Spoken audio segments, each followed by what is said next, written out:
Baik, khasyatul insan. Ada hajatul udhawiyah. Terus ada gariza. Gariza ada berapa? Ada 3. Gariza tadayun, gariza baqa. Yang ketiga gariza semua manusia punya. Kemudian ada potensi yang ketiga, yaitu tafkir. Yang syarat berfikirnya itu ada 4. Ada ad-dimag atau otak. Terus al-ihsas panca indera. Al-waqi fakta. Yang keempat maklumat sabiqah atau informasi sebelumnya.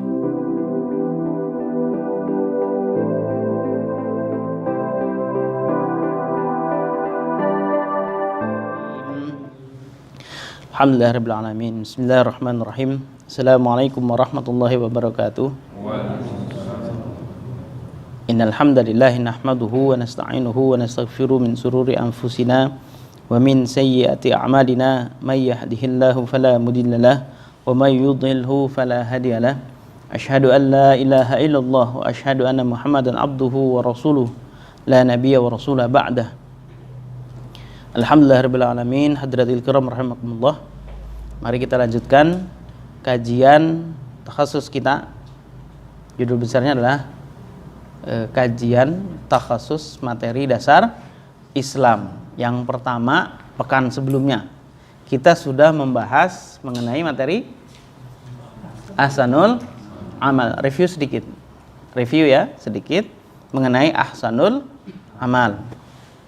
Kalau dibilang itu namanya persepsi, mengulang. Karena penting bagi kita untuk kembali mutalaah, mengulang, melihat, mereview kembali materi yang sudah pernah kita kaji. Oke, ahsanul amal. Apa artinya?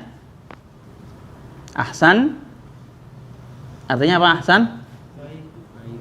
Bukan baik, kan kemarin sudah dibahas. Oh, terbaik. Iya, terbaik. Jadi ahsan itu pakai apa? Isim tafdil, ya, pakai isim tafdil. Yang paling baik gitu. Kalau bahasa Inggris apa? Superlatif kemarin itu. Ada apa kemarin? Cerdas. Bahasa Inggrisnya apa cerdas? Hah? Smart apa clever? Hah? Smart. Lebih cerdas? Smarter. Paling cerdas? Smarters. Antum kenapa sih ketawa-ketawa begitu? Smart, smarter, smartless. Kalau bagus? Good. Lebih bagus? Wah, langsung loncat gue, Mas. Kalau bagus? Bagus. Good. Lebih bagus? Kok bukan gooder? Better. Sangat bagus atau terbagus? Best. Itu superlatif di dalam bahasa Inggris. Ya. Bahasan kita ahsanul amal, itu pun ahsan, kata ahsan itu adalah kata yang terbaik gitu. Paling tinggi kedudukannya. Ahsanul amal. Apa landasan bahasan ahsanul amal kemarin? Quran surat Al-Mulk ayat, bacakan. Bismillahirrahmanirrahim. Allazi khalaqal mauta wal hayata liyabluwakum ayyukum ahsanul amala. Di situ letaknya. Jadi ada ahsanul amala di situ. Di ayat lain juga ada, tapi fokus bahasan di situ. Kenapa di situ? Karena ada landasan lain, yaitu salah satu guru daripada Al-Imam Syafi'i itu pernah ditanya. Siapa? Imam Fudail bin Iyad. Imam Fudail bin Iyad itu pernah ditanya mengenai makna ahsanul amal ini. Beliau menjawab apa? Bahwa yang dimaksud ahsan amal, amalan yang terbaik di hadapan Allah, di sisi Allah adalah amalan yang memiliki 2 syarat. Memiliki 2 syarat. Yang pertama, ikhlas niat billah. Niat ikhlas karena Allah. Bisa? Bisa? Insya Allah kita belajar. Dan ini pelajaran selamanya, selama hidup kita, tentang ahsanul amal ini. Karena akan kita berusaha untuk terapkan di setiap amal kita. Pertama, niat ikhlas karena. Yang kedua,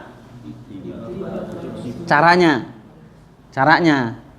ittiba kepada Rasulullah SAW. Niatnya harus ikhlas karena Allah, caranya ittiba kepada Rasul. Berarti niatnya benar karena Allah, caranya juga harus benar. Bisa salah satunya?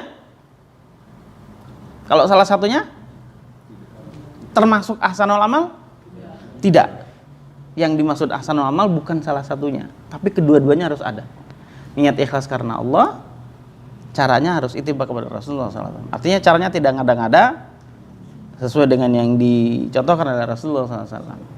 Niatnya juga memang hanya untuk Allah. Nah, makanya kalau keduanya itu terpenuhi dalam sebuah amal, maka itu termasuk ahsanul amal. Bisa kita lakukan hal itu? Kemarin contohnya apa? Contohnya apa? Yang salah satunya puasa, ya. Puasa itu kenapa kemarin? Mengharapkan imbalan. Nah, puasa mengharapkan imbalan. Emang ada yang kayak gitu? Ada. Yang masukkan si kecil-kecil, waktu kita kecil-kecil begitu? Iya, dijanjikan oleh orang tua kita karena sedang berlatih. Tapi memang itu dilakukan puasa. Terus kemudian harapannya adalah dapat sesuatu yang lain. Ya, mudah-mudahan dapat dari Allah juga. Tapi kan ada yang lain juga, gitu. Kalau ahsanul amal memang hanya untuk Allah.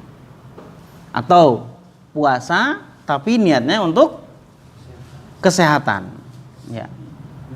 Ya, dengan berpuasa kita lakukan detoksifikasi dan seterusnya. Jadi niatan puasa ada niatan lain, yaitu untuk kesehatan. Ya. Caranya benar, puasa. Cuma niatannya ada niatan lain selain daripada Allah. Jadi kalau ahsanul amal memang mukhlis untuk Allah.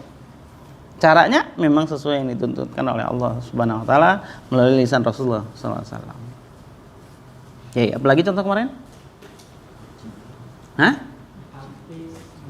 Ngaji, artis, terus memberangkatkan orang tuanya haji. Kenapa dia? Caranya udah benar tuh. Salahnya di mana?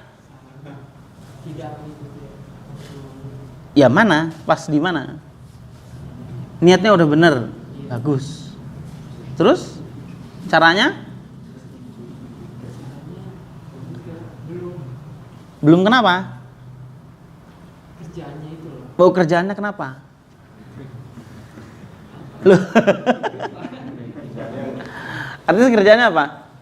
Yang artis. Ya, gampang kan bahasa Indonesia? Tinggal dikasih udah jadi pekerjaan, ya. Kopi? Iya, ngopi gitu loh. Ngomong itu pekerjaan. Jadi af'al. Ya artis ya ngartis gitu loh. Biduan misal. Yang itu maksud artis itu apa? Berakting kah dan seterusnya. Karena memang dalam syariat ya itu bukan jalur yang halal. Ya. Terus apa lagi? Minum apa? Minum khamar. Minum khamar kenapa? Hah? Ya haram gitu loh.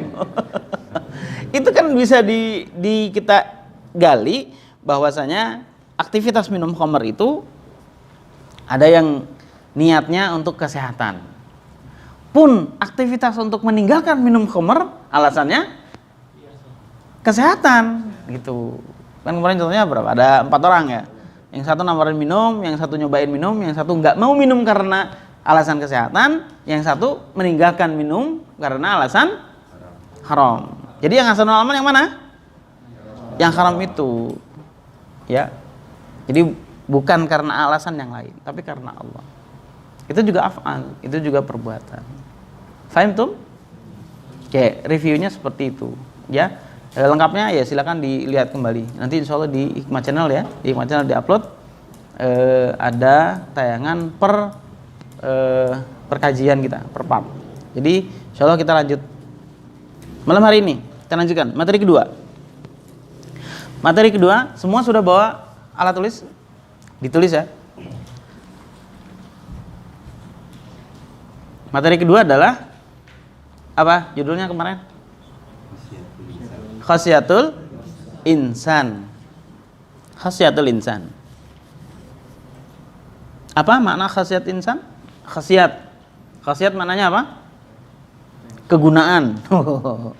Manfaat. Aku manfaat. Jahe khasiatnya apa? Menghangatkan tubuh. Loh iya, bir juga menghangatkan tubuh. Khasiatnya. Apa lagi? Menjaga daya tahan. Ya, bukan di situ fokusnya. Khasiatnya sendiri. Khasiat bahasa Arab. Khasiat apa? Mananya apa? Lebih kita artikan potensi. Ya.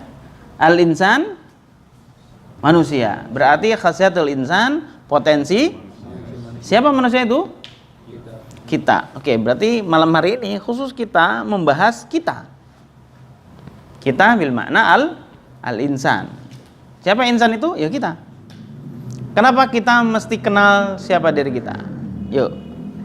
Di beberapa pertemuan ini ada yang sudah bosan mungkin ya. Tapi memang itu sudah merupakan fakta bahwasanya manusia itu lahir tidak sembarang lahir. Ya. Bahkan kelahiran kita itu tidak kita inginkan. Ya begitu. Ada kelahiran yang bukan maksudnya tidak diinginkan, anak yang tidak diinginkan, bukan begitu. Artinya gini, kita tidak memesan untuk lahir ke muka bumi ini. Ya. Ada yang dulunya tahu pengen lahir ke dunia ini? Nggak ada, saya yakin itu nggak ada. Lahirnya kita ke dunia ini adalah suatu proses. Proses yang tidak biasa, bahkan melalui proses yang sangat rumit. Ya. Kembali buka buku pelajaran apa? SMP. Dulu SMP, sekarang masih SMP. Apa SLTP?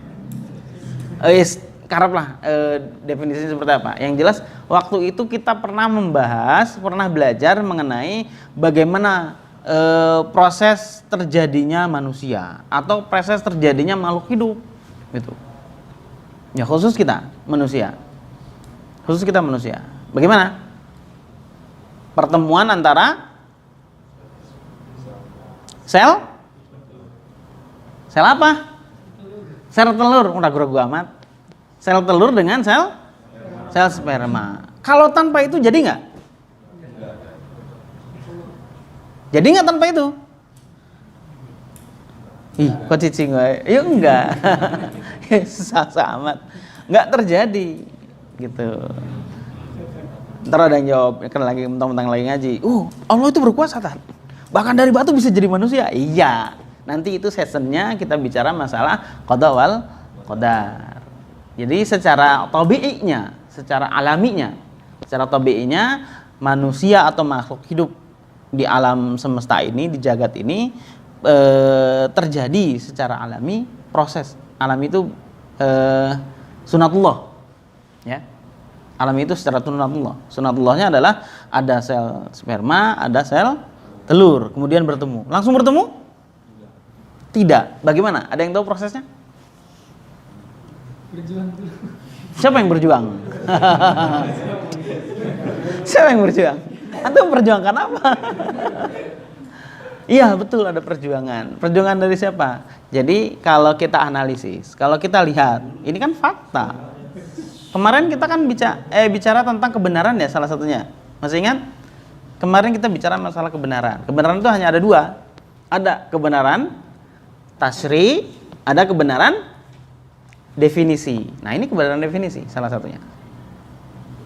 Jadi memang ketika proses akan terjadinya proses pembuahan, itu memang mesti ada sel sperma dengan sel telur. Dan itu diproduksi di dua tempat yang berbeda. Kalau kita lihat, ini silahkan antum cek tentang banyak lah sekarang YouTube atau di googling juga banyak. Bagaimana proses terjadinya manusia? Itu pasti dijelaskan. Ada yang detail, ada. Yang paling gampang tuh video, ya YouTube. Yang paling gampang itu dilihat.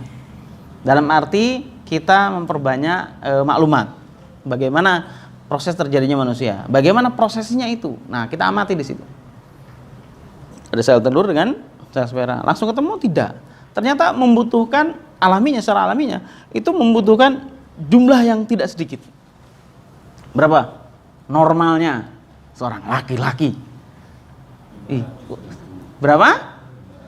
500.000. Murah amat itu. Sedikit sekali. Antum kalau ke dokter isinya 500.000, tialain itu. Nggak cukup katanya. Menurut kedokteran itu nggak cukup kalau segitu. Tapi saya dengan keimanan katanya. Nggak perlu 500.000, Tat. Yang penting ada sperma satu aja. Satu. Mungkin nggak? Kalau nggak mati katanya. Memang di situ ada proses yang alami. Kalau kita rinci lagi bagaimana proses terjadinya manusia, ada, nah ini contoh ini. Boleh ya, pakai peraga. Anggap saja ini sel sperma. Alah, kayak gini. Sel sperma ini sel telur. Sel telur itu diam. Sel telur itu diam. Di mana dia posisinya? Salah. Sekolah di mana sih? Tidak di rahim. Sel telur itu tidak langsung di rahim.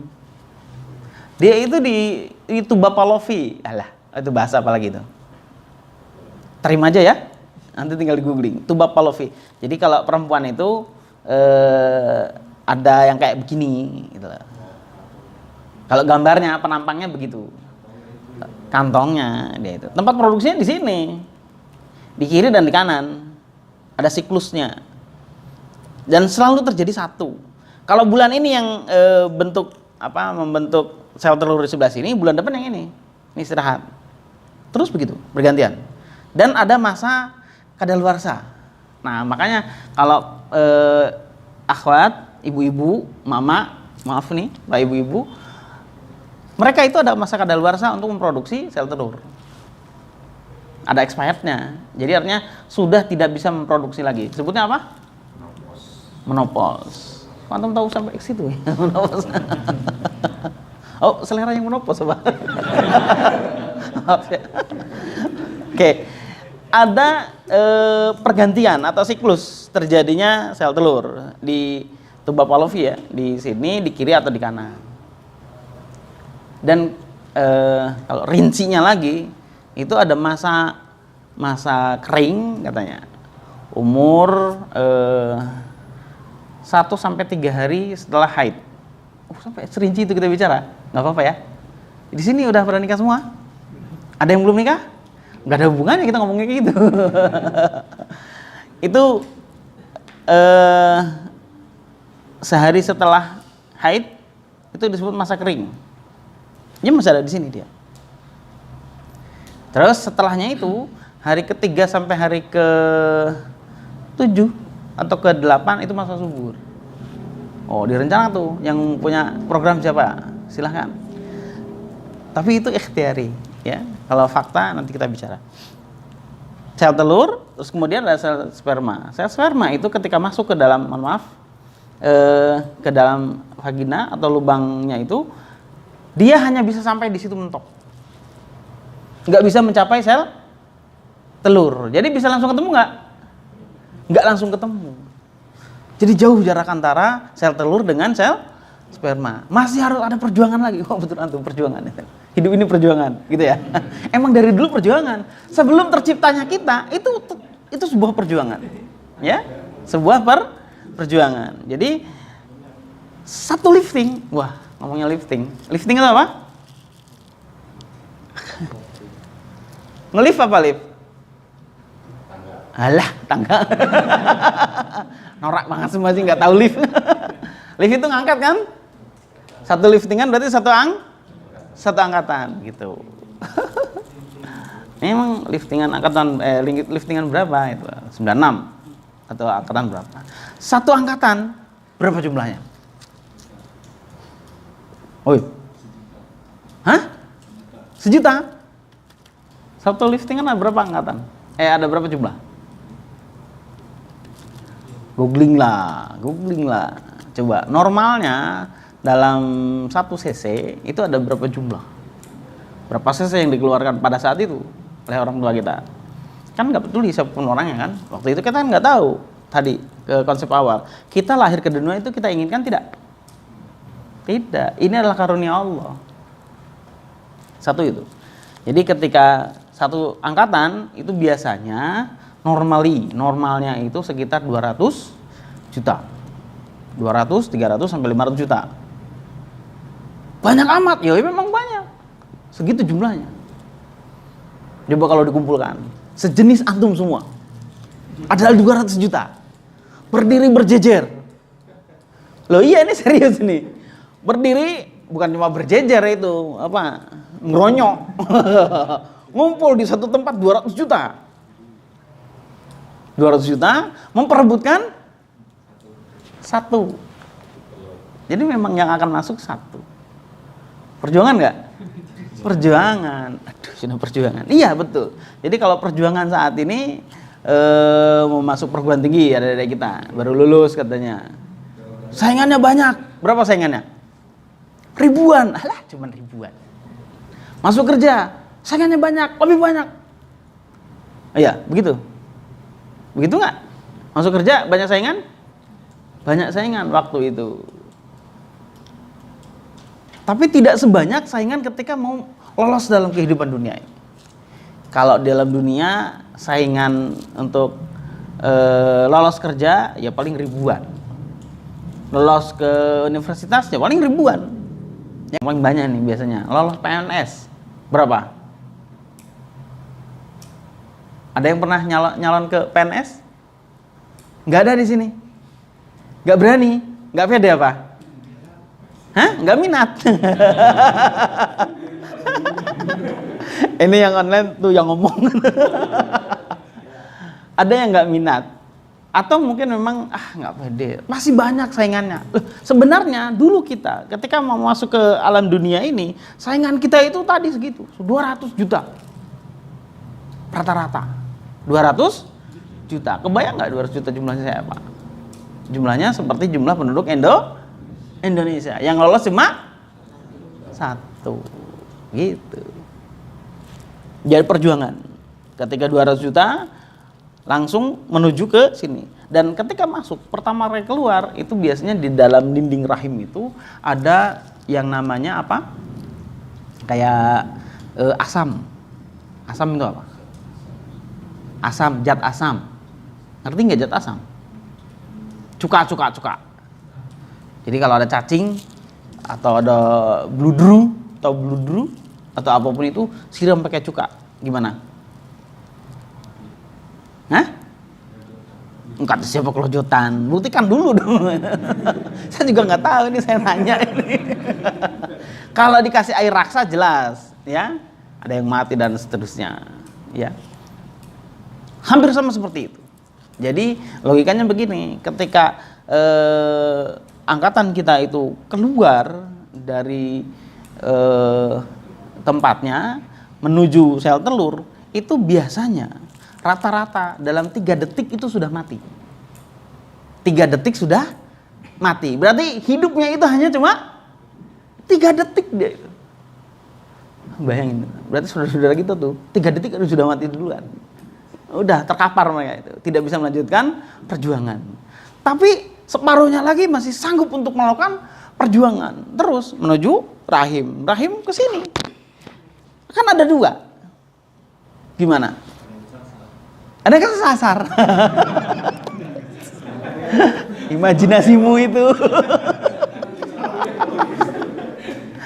Tapi memang iya, ketika di sel rahim itu kan ada 2 tadi begitu udah menampang. Kan kemungkinannya 50-50. Bisa ada di kanan, bisa ada di kiri. Pada saat itu gimana? Ada yang komando? Ada yang komando? Kanan, kiri. Sesat gitu ya ke kiri, kosong, nggak begitu. Jadi begini, secara tabi'i sel telur itu, wah ini memang tabiatnya wanita. Ini mengirimkan sinyal. Di mana dia berada, dia mengirimkan sinyal. Aku di sini, akan begitu. Dia itu akan ke sini. Jadi tidak ada yang ke sini, nggak ada yang nyasar, nggak perlu 50-50-an, karena dia mengirimkan sinyal. Dia broadcast tuh seluruh. Hai, aku di sini. Akan ke sini. Tapi perjuangan mendapatkanku tidak mudah. Pemuda, wahai pemuda itu. Dia tidak bisa dengan mudahnya langsung ke sini. Jadi 200 juta separuhnya sudah hilang ketika dalam 3 detik. Umurnya hanya 8 jam. Berarti ada yang sanggup 8 jam? Ada. Ada yang enggak? Iya. Ada juga yang pada malam itu ya habis semua gitu loh. Tidak sampai ke sel telur. Datang tapi tetap ada yang sanggup untuk mendatangi. Ini lubangnya semakin kecil kalau jalannya semakin sempit dan semakin terjal. Nanti ada baru ketemu. Dia memberikan sinyal, si sel telur itu memberikan sinyal. Kalau sudah ketemu, maka biasanya itu hanya ada beberapa yang sampai di sini. Hanya ada beberapa saja. Yang sampai di sini tidak semuanya bisa membuahi. Yang secara alami yang bisa membuahi itu hanya satu. Hanya satu. Karena kalau masuk 2 itu nggak terjadi pembuahan. Itu masuk 1. Dan tidak sudah dirancang tidak bisa dimasuki oleh 2. Itu. Sel telur itu sudah dirancang dia itu hanya bisa masuk 1. Tidak bisa 2. Tahu kan? 1 kan? Kita masih bisa 4 kan? Gak ada yang ketawa. Aduh ini gak paham ini anak muda semua. Ini memang tabiat ya. Tabiatnya wanita, tabiatnya sel telur itu memang 1 dia itu. Ya. Jadi ketika dimasuki itu pada saat ada 1 sel sperma yang masuk ke dia, dia kan kemarilah. Dia akan membuka. Dan boleh dimasuki siapapun itu yang akan masuk. Siapa yang duluan, ya. Siapa yang masuk? Ketika sudah masuk, maka sel telur itu akan membentuk kista. Tahu kista nggak? Membuat tameng. Dia akan membuat tameng melingkup, ya kayak telur gitu loh, keras. Itu nggak bisa, tidak memungkinkan lagi dimasuki oleh yang lain. Kasihan amat itu. Yang sudah berjuang lama, menembus asam ya seterusnya sampai ke sini. Kasihan dia. Yang masuk cuma dari jumlah berapa? 200 juta. Maka yang masuk itulah yang menjadi pemenang. Otomatis jadi pemenang? Tidak, karena itu masih membutuhkan proses. Jadi ketika masuk si sel siapa namanya? Kalau sperma tuh ada buntutnya ya. Tahu nggak? Dulu sekolah nggak sih? SMP kan? Pernah? Waktu itu nggak masuk. Walah, alasan kamu itu loh. Ketika masuk akan ada buntutnya. Nah, si buntut otomatis terputus. Buntut itu. Jadi hanya si kepalanya saja yang akan membawa informasi genetik seorang manusia. Buntutnya akan terputus. Karena buntut secara alami ketika dia dilepaskan itu dia selalu bergerak. Kayak cambuk gitu loh. Kayak cambuk. Itu untuk berenang gitu. Nah, dia bisa sampai ke sini kan dengan bergerak terus dia. Bukan jangan berhenti berjuang, anak muda. Teruslah bergerak. Sudah masuk, terputuslah dia. Kenapa harus terputus? Karena kalau dia tidak terputus, ini akan rusak. Di dalam itu akan rusak. Kayak adonan gitu. Wah, diputar terus, diudak-udak terus. Ada saatnya itu adonan itu nggak boleh diudak-udak. Sudah, kalis. Ini juga sama. Ketika dimasukin, ini harus terputus si buntutnya itu. Sudah terputus, maka di situ akan terjadi pembelahan. Ada namanya pembelahan meiosis, mitosis dan seterusnya. Kemudian terbentuklah zigot. Tahu zigot? Ya, pertemuan antara sel jantan dengan sel telur ya. Itu membelahan terus kemudian memzigot. Zigot terus membentuk. Nah, silakan cek di Quran surat Ar-Rahman. Di situ ada penjelasan bagaimana manusia itu terbentuk dan memang seperti itu prosesnya. Jadilah dia manusia. Baru setelah itu dia si sel telur ini akan berjalan menuju ke rahim. Jadi perjuangannya panjang memang. Yang perlu kita catat dalam proses ini, yang pertama adalah ternyata untuk terlahirnya seorang manusia itu membutuhkan suatu proses yang luar biasa. Pertama dari sisi jumlah yang tidak sedikit. Kalau yang hadir di sini ada berapa ini? Lihat absen, tinggal lihat absen. Ada sejumlah ini. Tapi proses ketika mau terjadinya kita mau jadi individu, antum, saya dan seterusnya, itu harus melalui sebuah proses yang luar biasa. Yang kadang-kadang kita itu tidak terlalu peduli dengan hal itu. Nah, hari ini kita mulai melihat itu. Penting untuk kita renungkan bahwa untuk terjadinya seorang manusia itu perjuangan yang luar biasa. Bukan hanya perjuangan, tapi kasih sisipan kata-kata luar biasa. Karena satu manusia itu perjuangannya mengalahkan 200 juta kemungkinan hidup. Jadi yang seperti antum, seperti kita, itu ada 200 juta. Tapi pemenangnya hanya satu. Yang lahir sebagai manusia hanya siapa?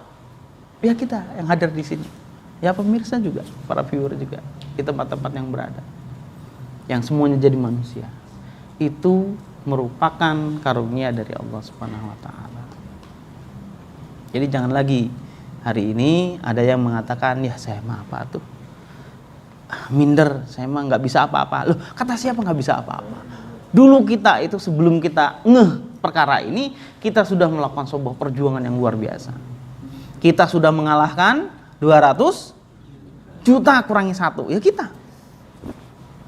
Yang menang 1. Ya kalau antum boleh bayangkan, ya silakan dibayangkan, satu penduduk Indonesia apa? Kompetisi, apa kompetisinya? Berenang menuju Australia. Yang menang itu dapat pulau Australia. Benua Australia.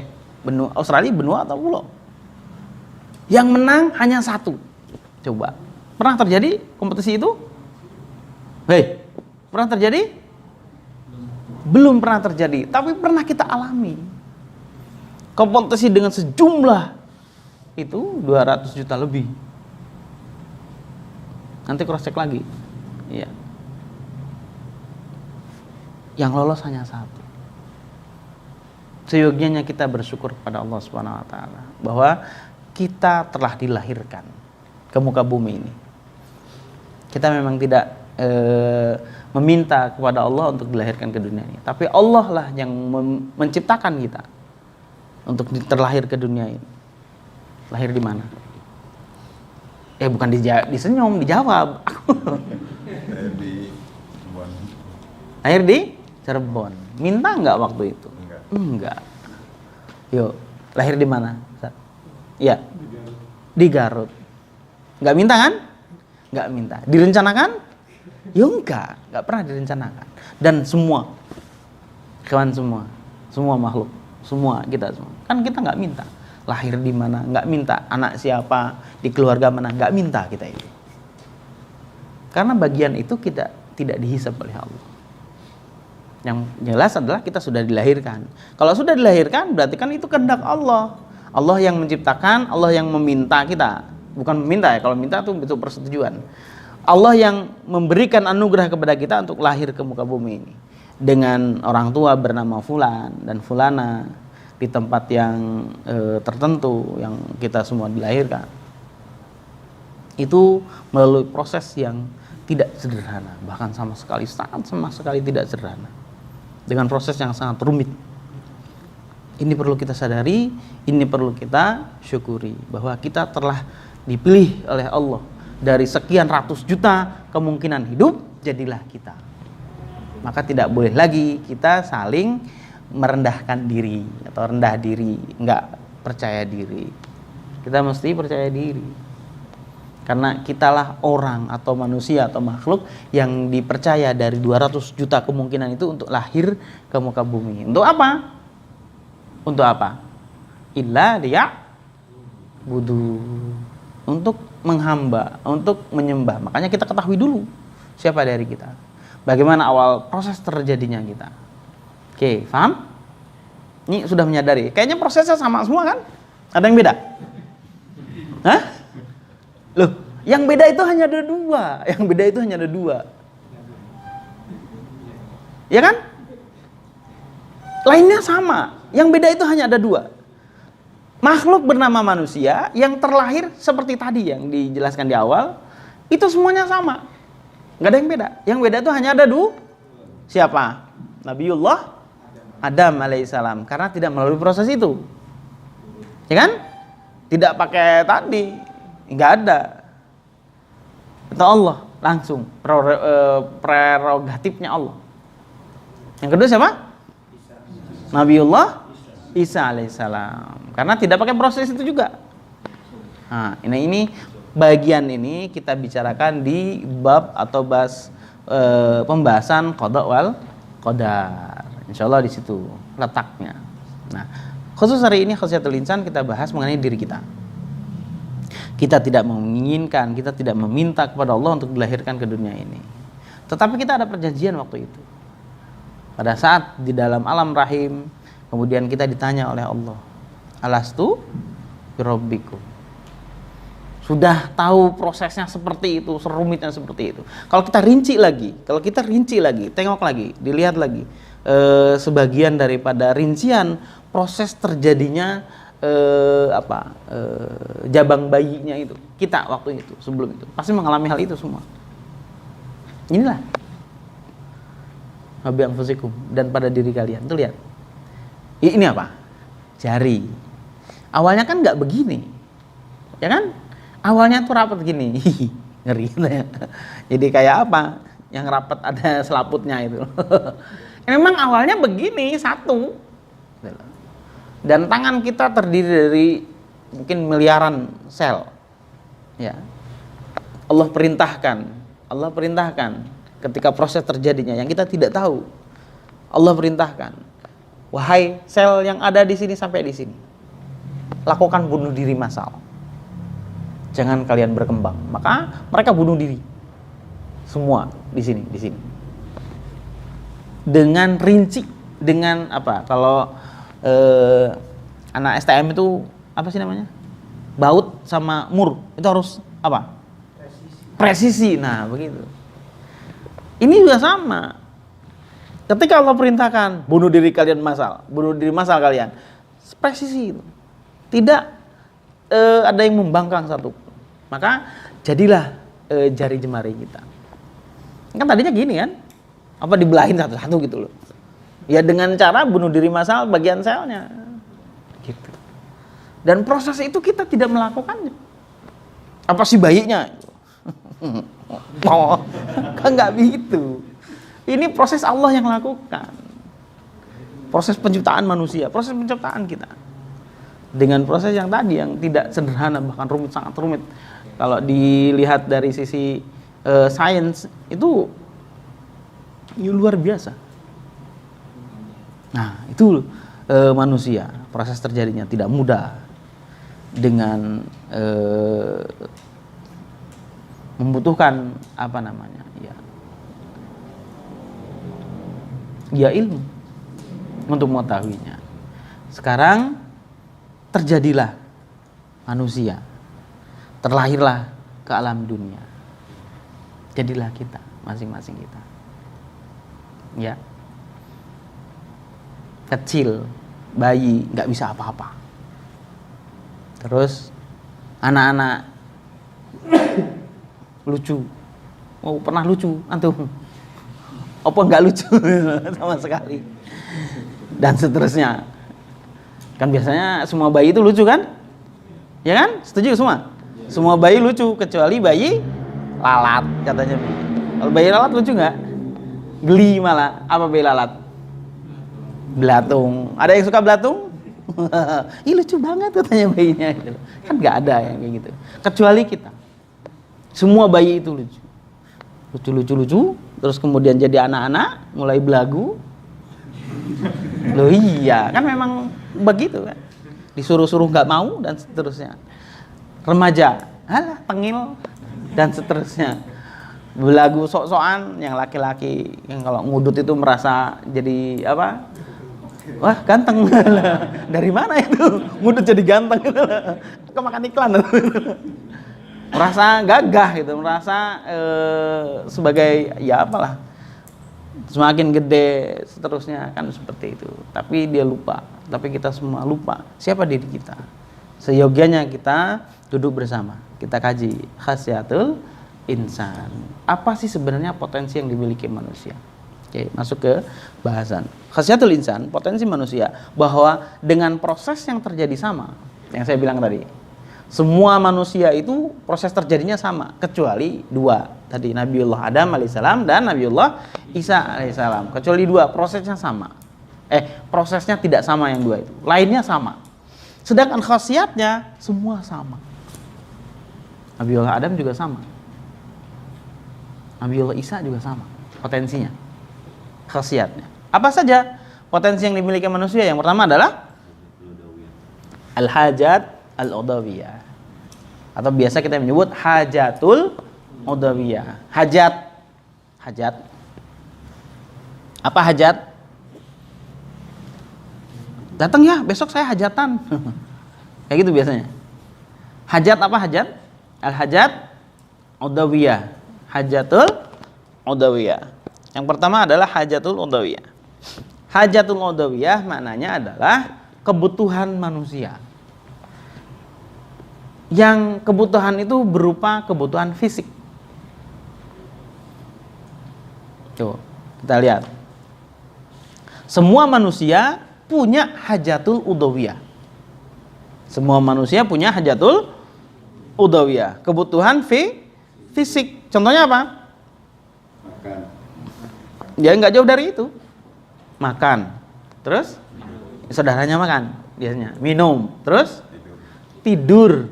Terus istirahat ya. Kalau tidur istirahat. Terus apa lagi? Apa lagi? Segitu doang. Nah, buang hajat. Betul. Iya. Buang hajat. Buang hajat itu BAB ya. Kalau bahasanya yang nggak kenal BAB, kan bahasa beda-beda nih pasti biasanya. Kalau di zamannya saya dulu bukan BAB namanya. Apa sih? Boker. Itu zaman kapan itu lahirnya? Iya, boker katanya. Ya entah apalah namanya. Boker lah, empup lah. Orang kadang ngomong ngising. Dan seterusnya. Sama. Itu pun hajatul udawiyah. Dan semua manusia sama. Punya hajatul udawiyah berupa makan, lelah, istirahat, minum, boker, terus pipis nggak? Iya, itu masuk hajatul udawiyah, gitu. Semua sama. Yang namanya manusia al-insan punya itu, punya khasiat itu. Ada yang tidak ada? Maksudnya ada nggak manusia yang tidak punya itu? Hah? Nggak ada? Iya nggak ada. Namanya manusia seperti itu. Oke, yang pertama tadi hajatul udawiyah, kebutuhan fisik. Yang biasanya kebutuhan fisik ini dipengaruhi dari dalam. Dipengaruhi dari dalam tubuh. Maksudnya dipengaruhi itu pemenuhannya, kemunculan hajatul udawiyah ini dipengaruhinya dari dalam tubuh, dari dalam diri manusia. Yuk kita lihat, coba. Mau boker dari mana? Dari dalam kan? Karena sudah waktunya dikeluarkan. Tahan. Bisa nggak? Bisa. Kata siapa nggak bisa? Mencret katanya. Coba antum tahan. Prakteklah sekali-kali lah. 3 hari tahan. Loh, ini untuk membuktikan kajian ini bener nggak? Gitu loh. Bahwa manusia, al-insan seluruhnya di muka bumi ini dalam jagat raya ini membutuhkan hajatul udawiyah, punya khasiat namanya hajatul udawiyah, berupa buang hajat atau boker tadi. 3 hari sanggup nahan? Hah? Belum dicoba? Mau coba? 4 hari? 5 hari? Langsung dah ke apotek beli. Dicolok dari belakang. Lah iya itu, nggak usah sebutin namanya. Obat. Pencahar. Itu hajat. itu ketika dirangsang dari dalam, itu perangsangannya dari dalam tubuh. Ketika dia ingin dipenuhi, ya penuhi saja. Gitu. Semua manusia itu butuh itu. Lapar juga sama. Lapar itu dikarenakan ketiadaan bahan yang diolah di dalam lambung. Iya, lambung. Cek orang Sunda mana burih ya. Burih. Ampela. Manusia ada ampelanya enggak? Hah? Hah? Pujit.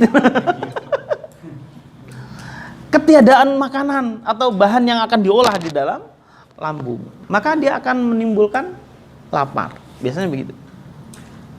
Yang badannya gede di sana. Saya doang. Oh, antum ada temannya.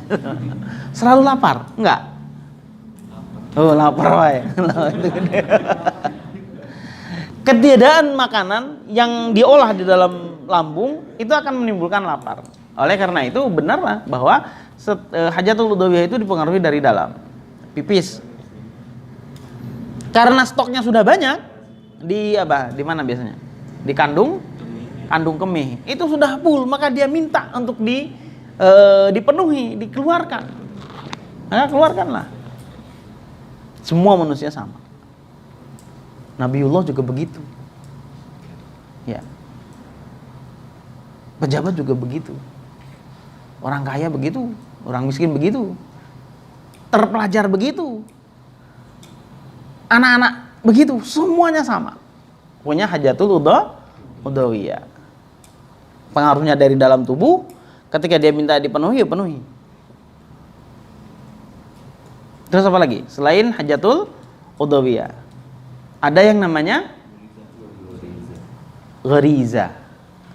Ghariza ini kita bahasakan apa ya? Naluri. Ya. Kalau naluri biasanya nyebutnya insting. Ya. Nah, insting ini atau ghariza ini ada beberapa. Yang pertama, gharizatut tadayyun. Gharizatut tadayyun. Apa itu gharizatut tadayyun? Gharaiz naluri atau ghariza naluri. Tadayyun itu adalah mensucikan sesuatu. Nah, di sini. Jadi semua manusia sama. Punya hajatul udhawiyah. Oke, terbukti sudah. Masih belum percaya, buktikan. Punya yang kedua, khasiat yang kedua adalah ghariza atau ghariz. Ghariza. Yang pertama, ghariza ini ada beberapa. Yang pertama adalah ghariza tadayyun. Naluri untuk mensucikan sesuatu. Cuman uniknya begini. Kalau ghariza itu berbeda atau berkebalikan dengan hajatul udhawiyah. Ini berbeda. Kalau hajatul udhawiyah, dia itu pengaruhnya dari dalam. Kalau ghariza sebaliknya, pengaruhnya dari luar tubuh maksudnya, dari luar tubuh manusia. Kalau hajatul udhawiyah dari dalam tubuh manusia, kalau ghariza dari luar tubuh manusia, pengaruhnya. Gitu. Saya mau ngomong perangsangnya, tapi takut antum pikirannya aneh-aneh gitu loh. Memang rangsangannya dari luar gitu loh. Dari luar. Contoh tadi salah satunya ghariza tadayyun. Naluri mensucikan sesuatu. Itu pengaruhnya dari luar. Rangsangannya dari luar. Naluri mensucikan sesuatu. Akhir-akhir ini saudara-saudara kita itu ada yang terkena musibah. Akhir-akhir ini saudara kita ada yang terkena musibah. Musibahnya apa? Ada yang longsor, banjir bandang dan seterusnya.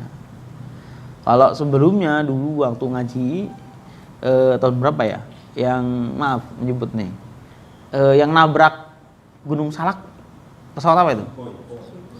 Hah? Sukhoi, Joy Flight ya. Bukan Boeing. Kalau Sukhoi ya Sukhoi. Boeing. Halah, iya Adam Air juga. Dan beberapa pesawat-pesawat atau kereta atau apapun itu. Pengaruhnya kan dari luar. Nah, ketika mau sudah terjadi apa biasanya? Kalau ada alert, nah, alarm ya. Wek. Biasanya apa? Hah? Panik gimana masa? Panik ya kan nggak gitu. Kan ini kita bicara masalah goriza tadayun. Goriza tadayun naluri untuk mensucikan sesuatu. Khusus panik yuk, nggak gitu. Yang ada maklumat mengenai Allah maka dia akan teriak, Allah ya Allah ya Allah, atau Allahu Akbar gitu. Kan banyak tuh viral kan? Allahu Akbar, Allah ya Allah, dan seterusnya. Mesti pada saat itulah ada naluri atau goroiz untuk tadayun, mensucikan sesuatu. Bahkan dulu ada orang ateis juga ketika naik pesawatnya limbung, mesinnya mati. Udah mau jatuh dia itu. God, ngomong God dia, kan ateis, nggak percaya Tuhan. Tapi giliran pada saat posisi itu, ya dia nyerah juga. Muncul goriza tadayunnya. Jika engkau ada, selamatkan kami. Nah, gitu. Sama seperti halnya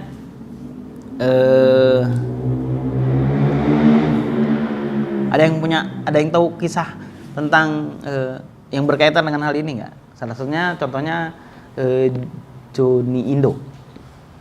Ada yang tahu tokoh Johnny Indo? Nggak tahu. Lahir tahun berapa ini semua di sini? Johnny Indo itu dulu dia penjahat di Jakarta. Begal lah kalau sekarang sebutnya. Yang berani beraksi di siang hari. Bahkan Johnny Indo itu disegani sama musuhnya, ya sama polisi juga pada waktu itu, saat itu. Yang umur 12 tahun dia udah bunuh orang. Kalau nggak salah, umur 12 tahun udah bunuh orang. 12 tahun ngapain? Main layangan. 12 tahun ngapain? Nah, Johnny Indo itu 12 tahun kalau nggak salah. Ini udah hidup jahat, udah bunuh orang. Dan seterusnya perjalanan hidupnya. Akhirnya dia ditangkap juga. Ditangkapnya pas apa? Pas lagi syuting. Pas lagi syuting, akhirnya ditangkap disimpan di Cilacap. Cilacap itu daerah apa namanya?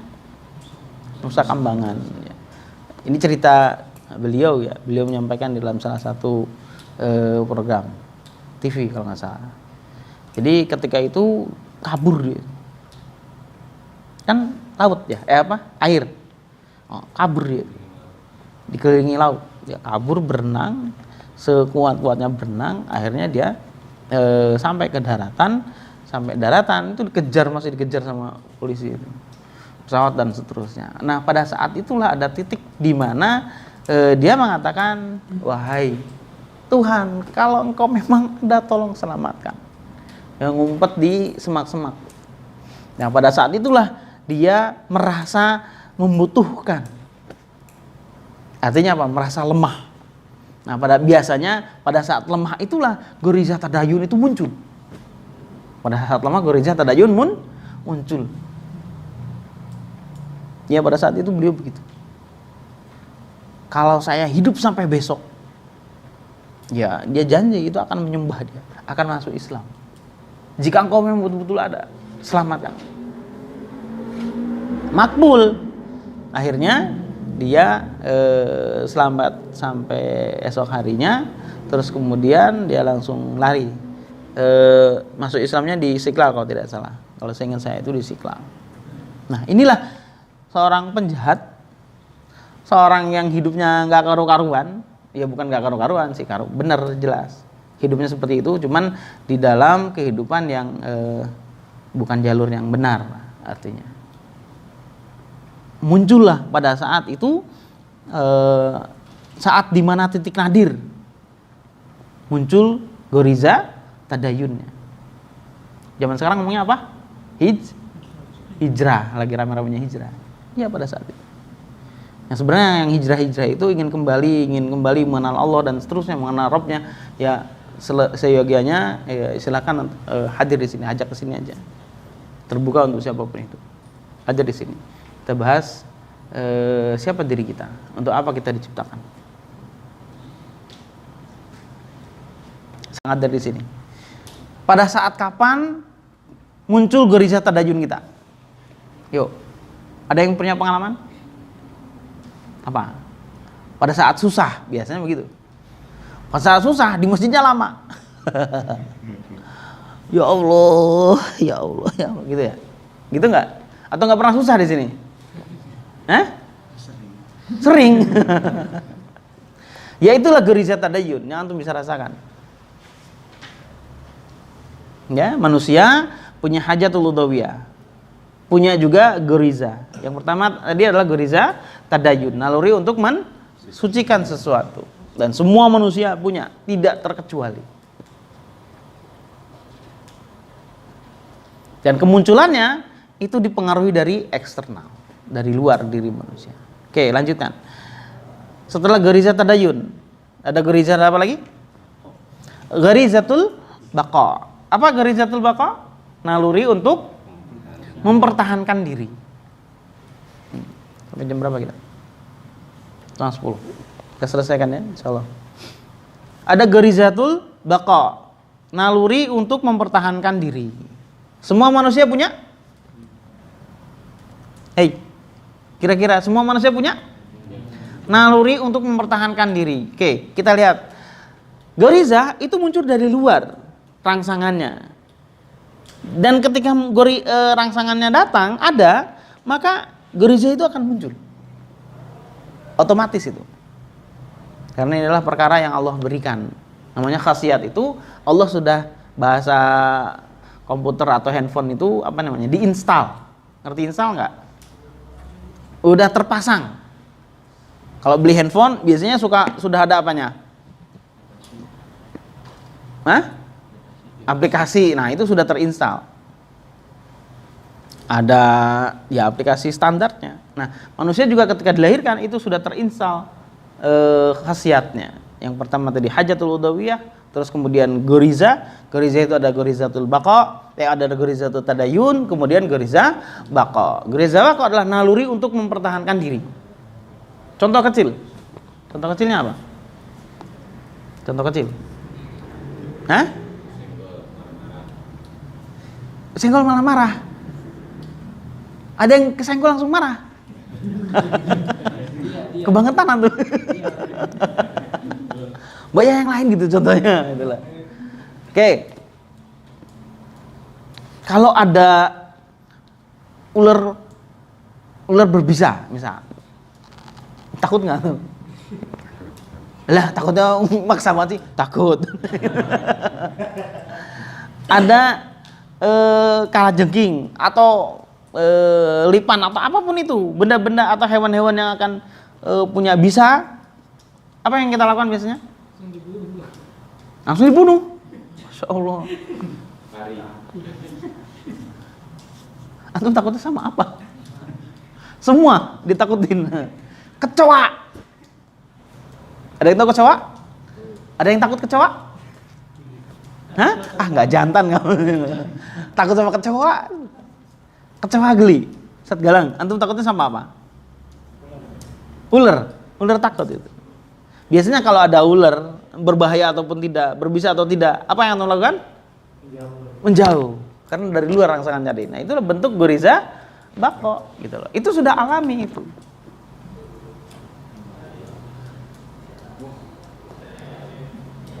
Anak-anak, entah adik kita, anak kita, handphone bapaknya. Biasanya anak-anak itu suka pengen tahu, ya, diambil handphone bapaknya tanpa sepengetahuan si bapaknya. Main, kedelet. Anak-anak kan nggak tahu kedelet. Tapi main, jatuh, pecah, bapaknya ada. Anak-anaknya gimana kira-kira? Kok diam semua? Kira-kira reaksi si anak gimana? Ada rasa takut, dia akan mencari perlindungan biasanya, menghindar minimal ke emaknya, yang ada emaknya. Terus, lo iya yang ada emaknya, kalau nggak ada emaknya mau mana? Emaknya orang, kan enggak. Dia akan menghindar. Gitu. Nah, menghindar itu adalah bentuk gerizatul baqa. Anak-anak sekolah biasanya ada yang suka dibully. Zaman dulu saya itu dipalakin namanya. Tahu? Tahu dipalakin apa? Dimintain duit, uang jajannya.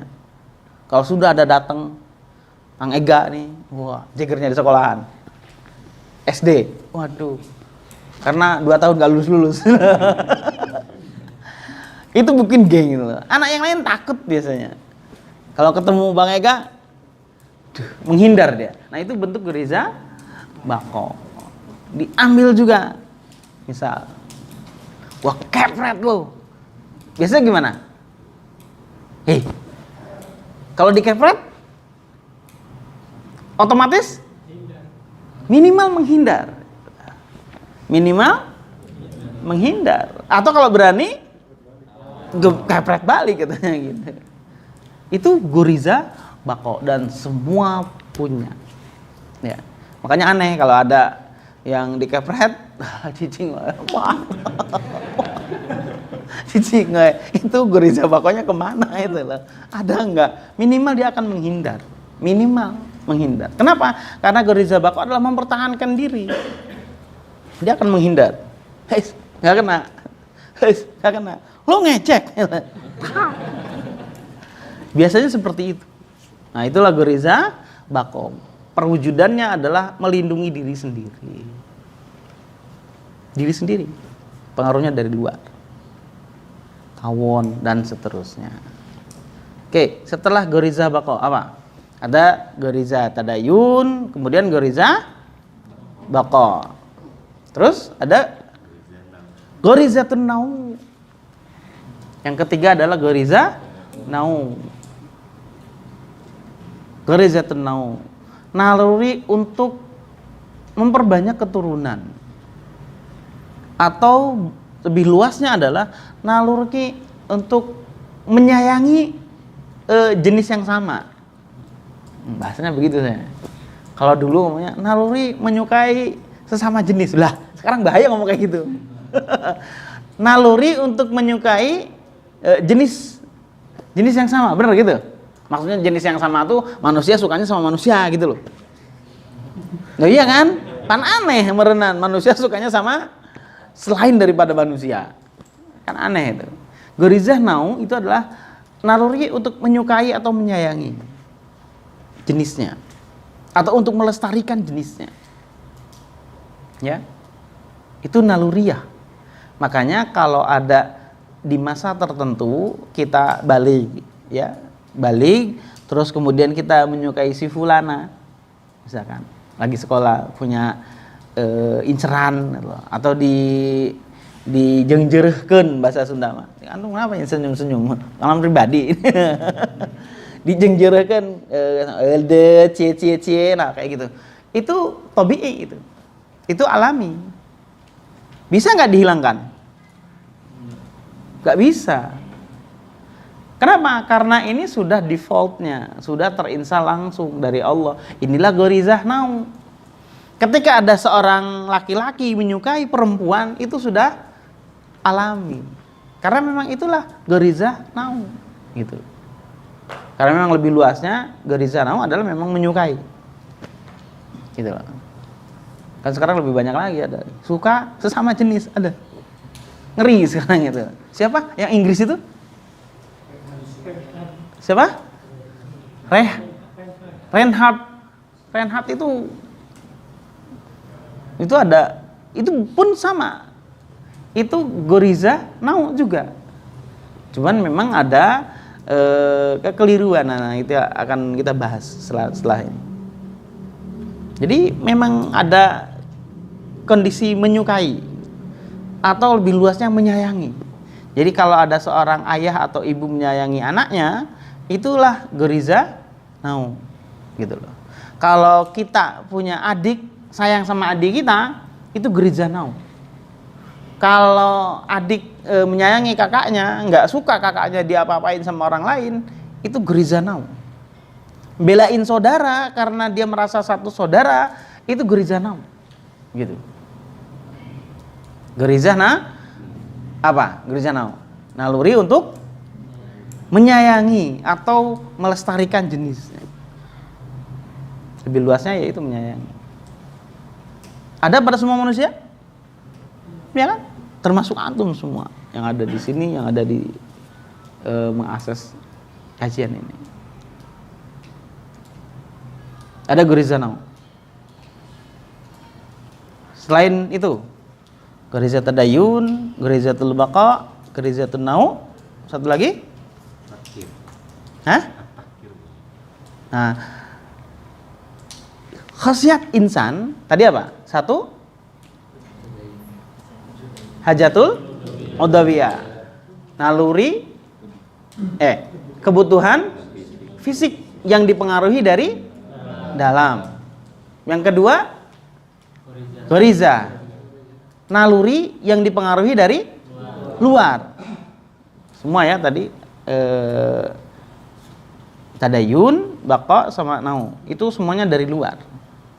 Iya, dari luar. Ibu kita kan di luar kita. Anak kita di luar kita. Saudara kita di luar kita.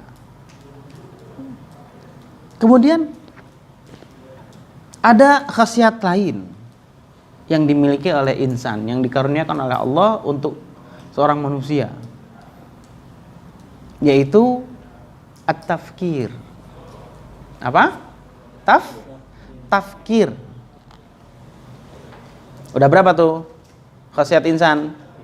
Ada tiga. Yang pertama hajatul udawiyah, yang kedua goriza. Goriza ada 3 ya. Tadi goriza tadayun, gorizatul baqa, gorizatun nau. Yang ketiga, khasiat yang ketiga adalah tafkir atau at-tafkir. Kalau at-tafkir berarti pakai alif lam. Ya, antum silakan nulisnya gimana. Tafkir. Tafkir itu adalah potensi berpikir. Ayo, berpikir itu apa? Berpikir itu akal. Berpikir itu apa? Apa berpikir? Gini.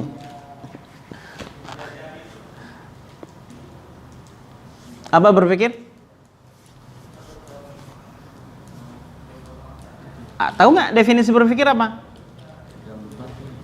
Apa ada 4? Apanya? Hah? Ya, apa itu?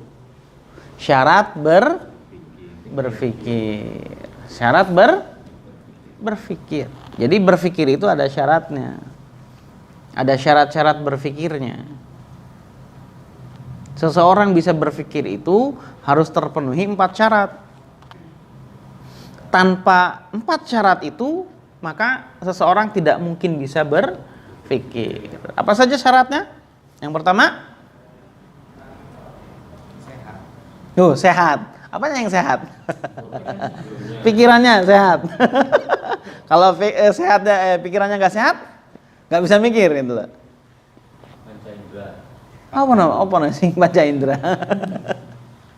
Oke, syarat berpikir ada 4. Yang pertama adalah memiliki otak dulu lah. Kita sebut komponennya dulu, ya. Komponen fisiknya adalah otak. Ya enggak? Otak atau polo? Oke lah, otak polo sama aja. Bahasamu itu. Otak. Tanpa otak, kira-kira bisa berpikir? Kopong. Gitu loh. Lah iya. Lah iya kan. Koplak. Aduh. Kita nggak sejalan ini. Saya maksud saya kopong, antum bilang koplak. Oke, syarat berpikir yang pertama ada otak dulu, atau dalam bahasa Arab disebutnya dimag. Bukan Dimas, sopo Dimas.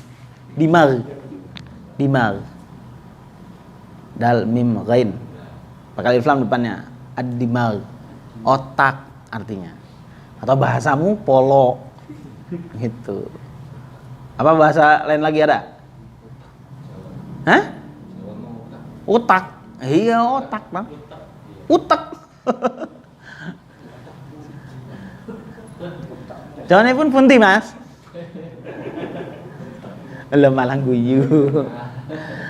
Yang pertama, syarat berpikir. Yang pertama harus ada otaknya dulu, ad-dimag. Kalau tanpa ada otak nggak bisa berpikir itu. Pasti nggak bisa berpikir. Kopong. Ya apa? Mau mikir pakai apa? Ya nggak ada. Memang sentral berpikir itu adalah di otak. Yang kedua, harus ada panca indera atau apa? Al-ihsas. Ihsas atau al-ihsas. Panca indera. Panca indera itu ada berapa? Ya ada 5 yang namanya panca. Apa saja? Penglihatan. Terus? Pendengaran. Terus?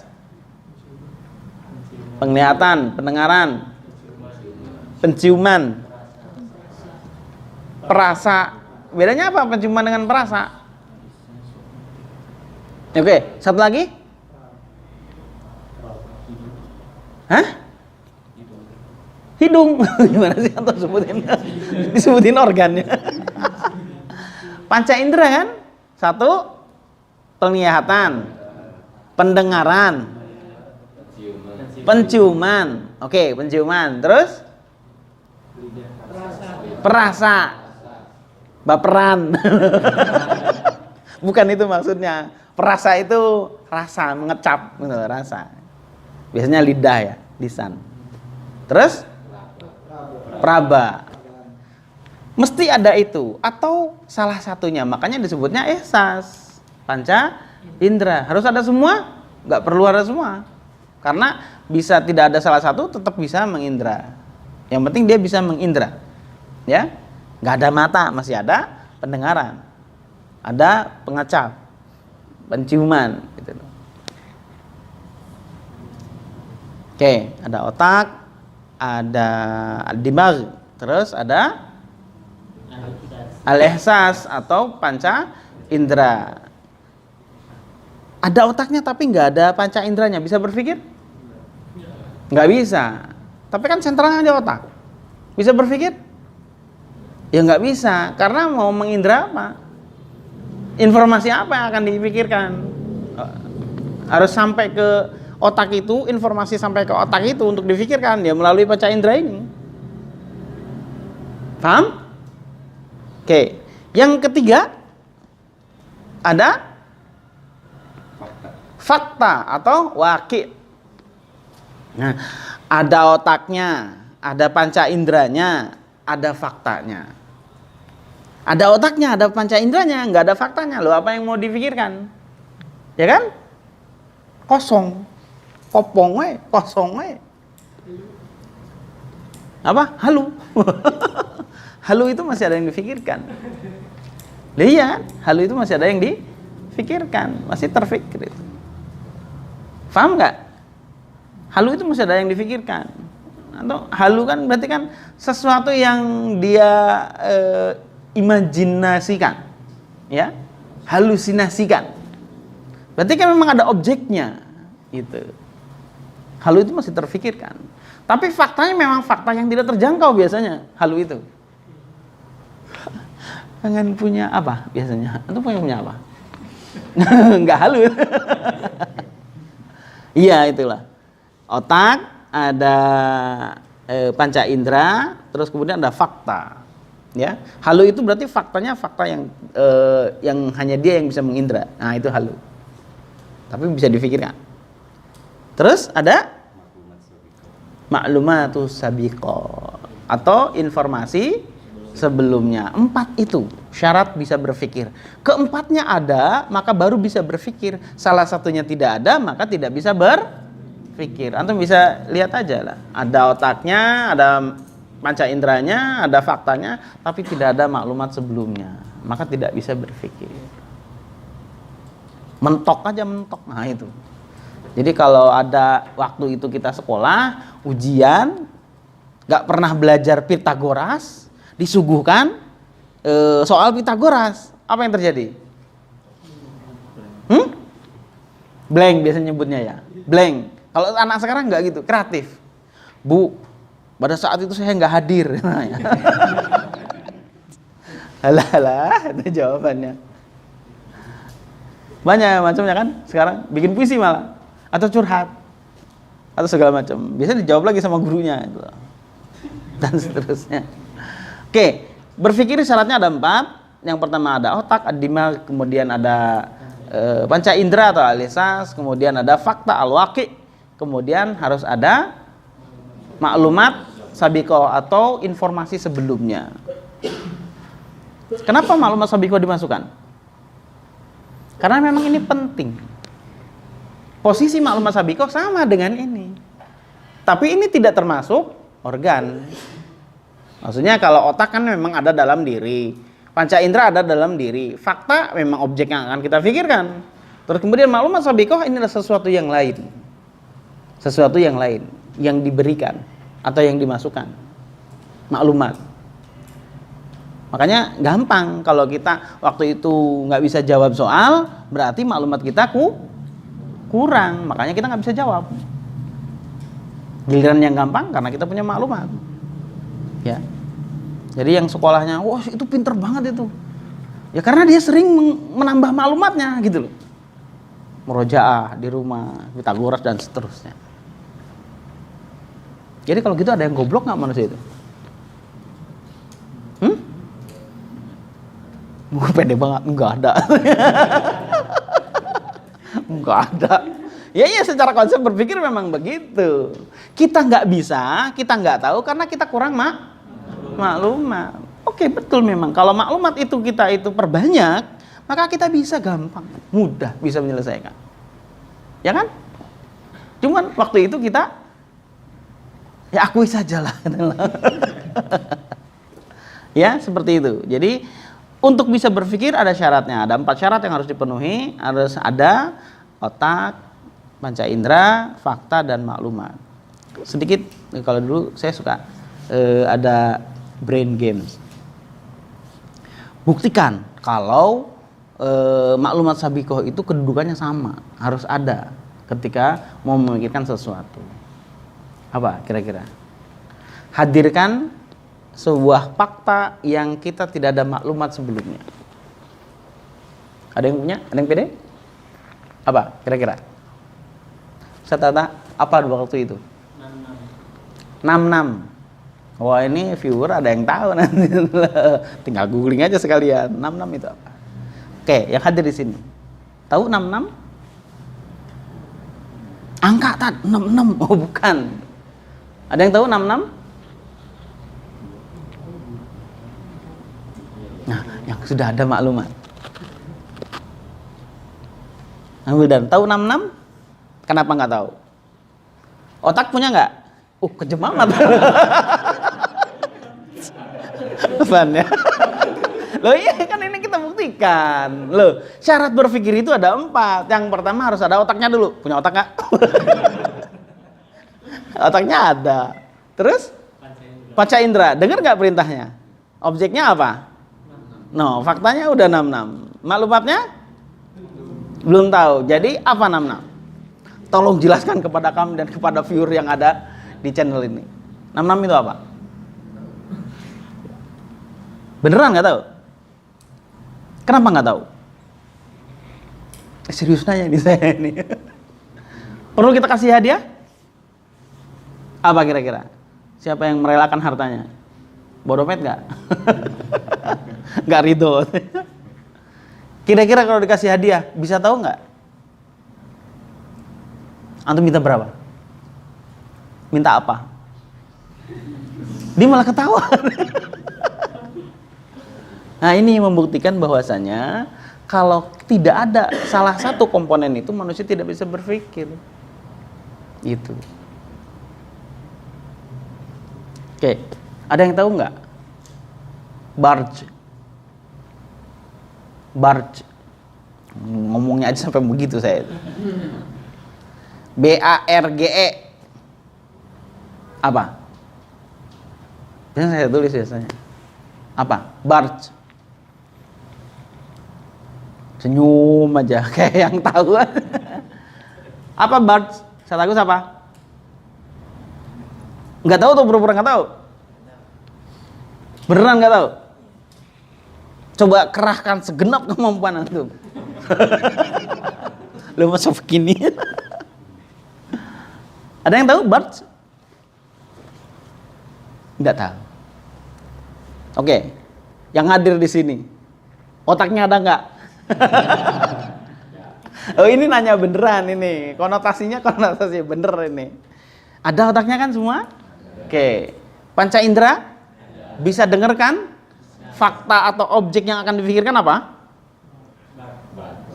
Ya, deskripsikan ke saya atau jelaskan ke saya apa itu birds. Kenapa semua sunyi, diam? Karena tidak ada komponen yang keempat. Apa namanya tadi? Maklumat sabiqah. Ini menunjukkan bahwasanya setiap manusia itu sebenarnya bisa berpikir kalau syarat atau komponennya terpenuhi keempat-empatnya. Begitu. Makanya dalam Islam disebutnya jahil gitu. Jahil maknanya bukan bodoh nggak bisa ngitung, bukan bodoh peko atau apa bahasanya di sini. Bukan, karena fakta pada saat itu manusia di masa sebelum Islam datang punya akliyah kecerdasan yang mungkin ya nggak sama dengan kita. Maksudnya nggak sama itu bisa jadi lebih tinggi dia dengan kita, gitu. Oke, di zaman itu ketika Rasulullah SAW datang dan belum ada Islam, definisi cerdas pada saat itu adalah orang yang mampu menghafal dalam waktu cepat, banyak. Itu disebut cerdas. Jadi kecerdasan itu diukur dari itu. Jadi kalau ada syair, bait-bait syair, itu dalam sekali denger, wah, langsung dapat 2 syair, langsung hafal. Oh itu rata-rata. Sekali denger 10 bait langsung hafal. Sekali denger. Kira-kira yang di sini yang mana kategorinya? Saya bacakan baitnya, syairnya. Ya. Qala Ibnu Al-Jazari, yaqulu Rabi' Asfin Rabbin Sami'i Muhammad ibnul Jazari Asy-Syafi'i. Berapa bait itu? 3. Hafal? Berapa yang dihafal? Hah? Coba 1.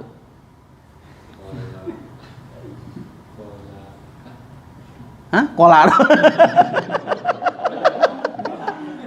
Udah gitu nggak ke 1 lagi. Qala Ibnu Al-Jazari, itu diulang lagi. Nah, berarti kecerdasannya di masa itu mungkin bisa jadi lebih cerdas mereka. Daya tangkapnya dibandingkan kita sekarang. Ya. Di masa itu kecerdasan itu diukur dari berapa jumlah bait yang bisa dihafal dalam sekali dengar. Suratul Fatihah ada berapa ayat? 7. Langsung hafal? Sekarang hafal? Hafal. Kalau dibacakan surat yang lain, surat apa yang kita hafal dulu? An-Naba. An-Naba ya? Berapa ayat? 40 ayat. Hafal? Sekali dengar langsung hafal? Berapa kali? Berapa bulan? Lah iya. Nah ini Al-Fakir hanya ingin menyampaikan bahwasanya manusia itu sama, punya khasiat yang sama, punya gharaiz, punya hajatul udhiyah, punya gharaiz, dan bisa punya potensi berpikir atau at-tafkir, yang dimana tafkir itu punya 4 syarat. Yang pertama ada dimag, kemudian ada al-ihsas atau baca indera, kemudian yang ketiga ada fakta atau al-waqi, yang keempat ada maklumat sabiqah.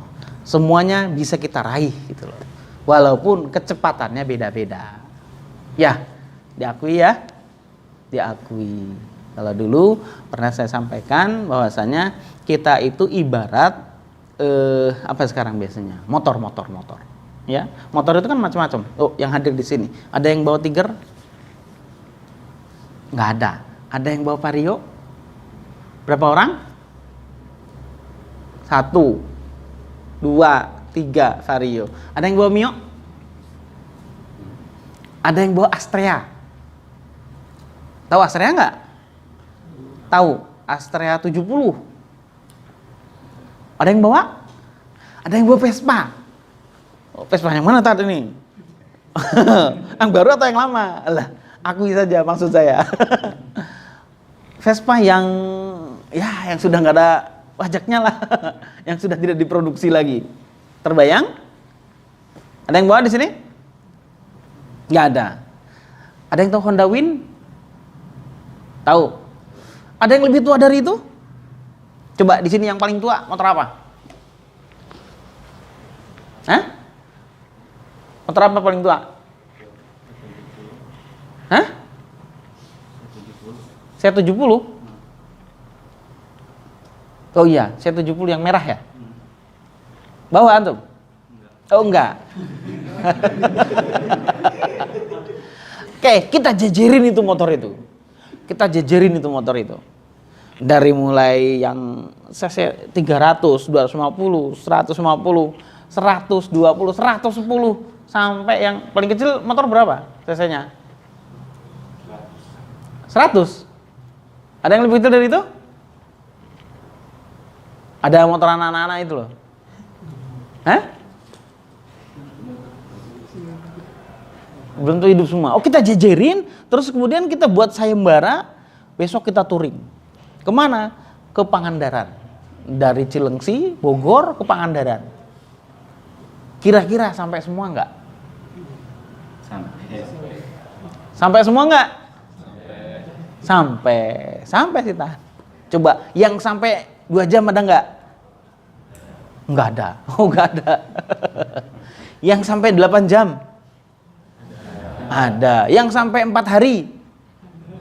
Ada. Tapi judulnya sampai. Berarti sebenarnya maaf. Kemampuan nalar kita, kemampuan berpikir manusia memang Allah ciptakan tidak sama. Tapi mampu berpikir gitu loh bahasannya. Mampu berpikir. Kenapa? Karena syarat komponen 4 komponen syarat itu bisa kita miliki. Dan kita miliki itu.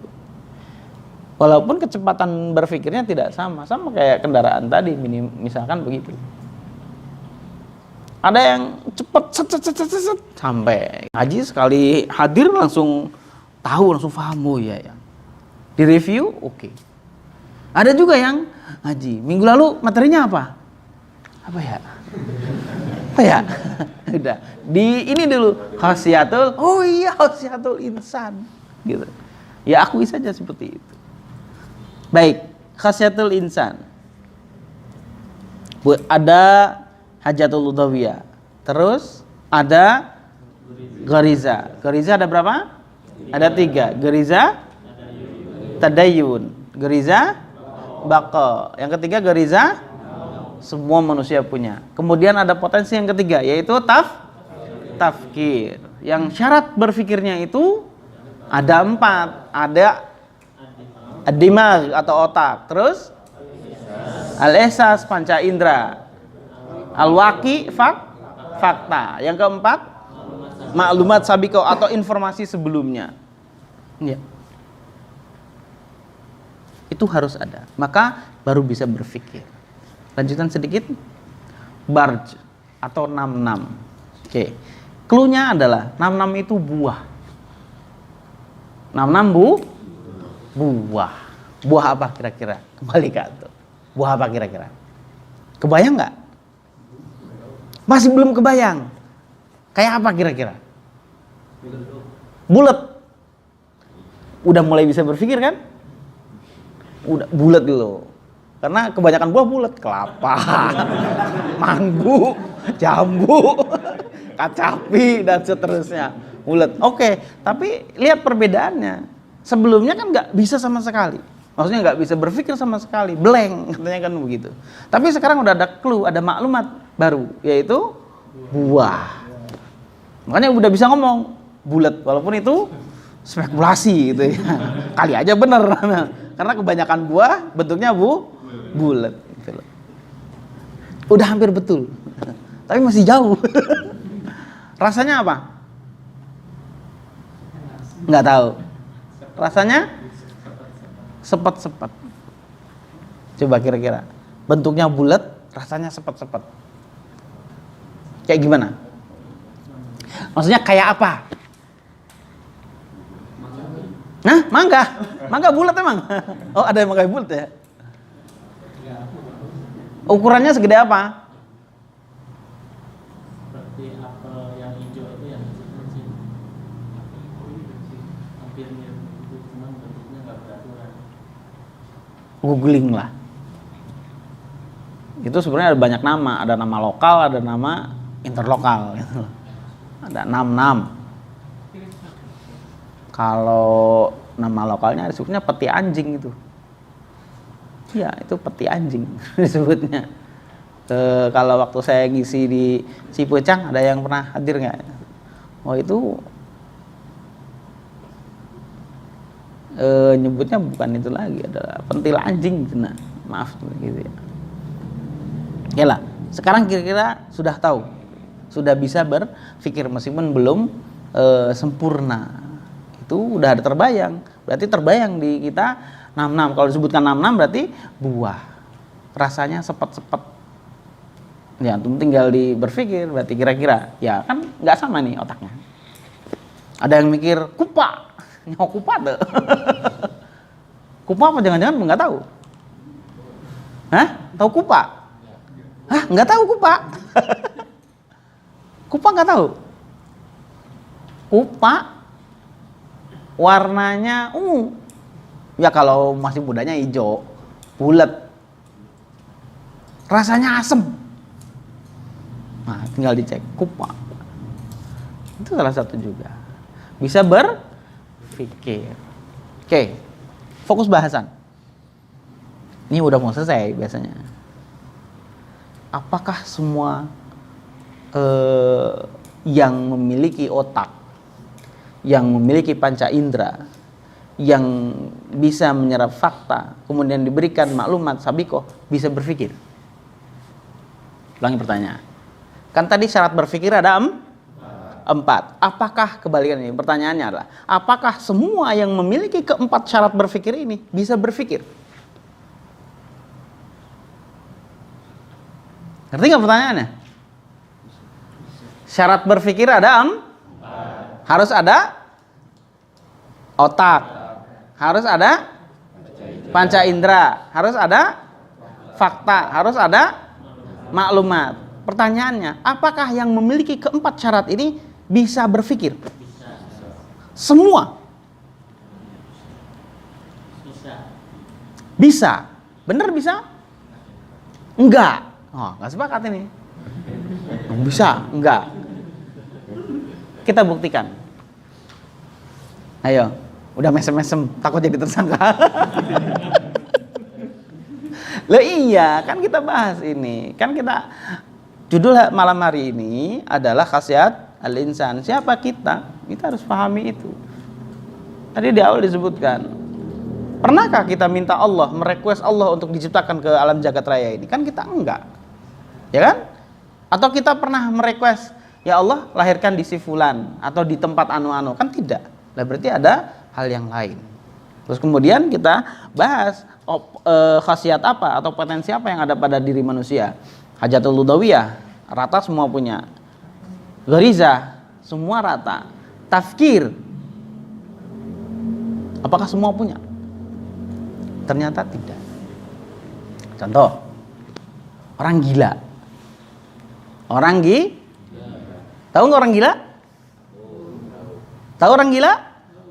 Gimana orang gila? Gimana? Tahu dari mana? Pengalaman kapan?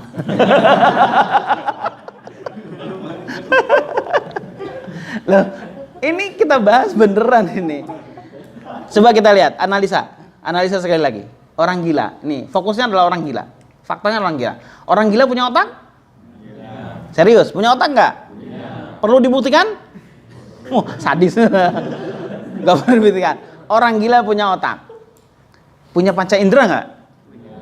Punya panca indera. Ya kan? Jelas matanya masih ada, mulutnya, kupingnya dan seterusnya. Bisa menyerap fakta nggak dia? Bisa. Beda kan? Loh iya, makanya bisa gitu loh.